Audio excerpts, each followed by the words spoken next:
Hi, I'm Mary, a librarian and book reviewer with a focus on stories written for kids, tweens, and teens. Today I get to share with you this book called A Moving Story by Beth Ferry and Tom Lichtenheld, with pictures by Tom Booth. This is the story of two bears who are really good at moving things.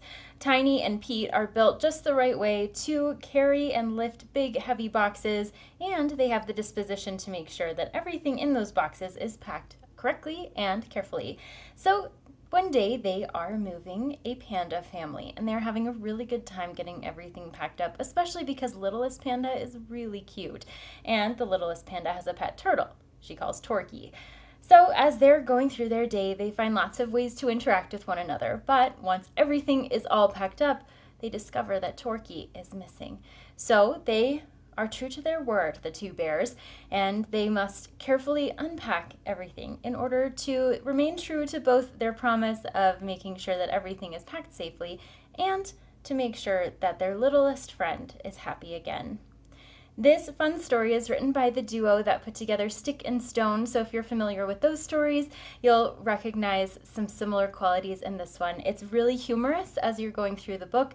You have a lot of movement in the text. It's really nicely placed against the illustrations, and the dialogue that's included is very amusing as well. So it's written in a way that doesn't necessarily follow conventional spelling, but when you read it aloud, you can hear what the words are that they're trying to say. So it's a fun way to experiment a little bit with how dialogue works and that it's not always using words that you will conventionally find in a dictionary.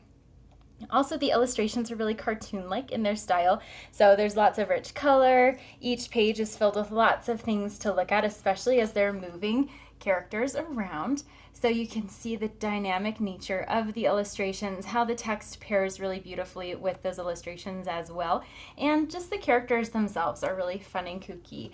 They are all anthropomorphic, so even though they are behaving in human activities, they are not humans themselves, but it still allows readers the chance to experience the things along with littlest panda that a lot of families might experience as they are moving from one place to another. So all the trepidation of moving your things, losing something precious along the way, and hopefully having movers that care enough to help you find it. So this fun story is great for preschoolers. It's especially good to be read aloud because of all of those humorous additions. And it's a fun story for families to share, especially if they are moving themselves. If this sounds like a great fit for you or for someone you know, I hope you look for it wherever you get your books.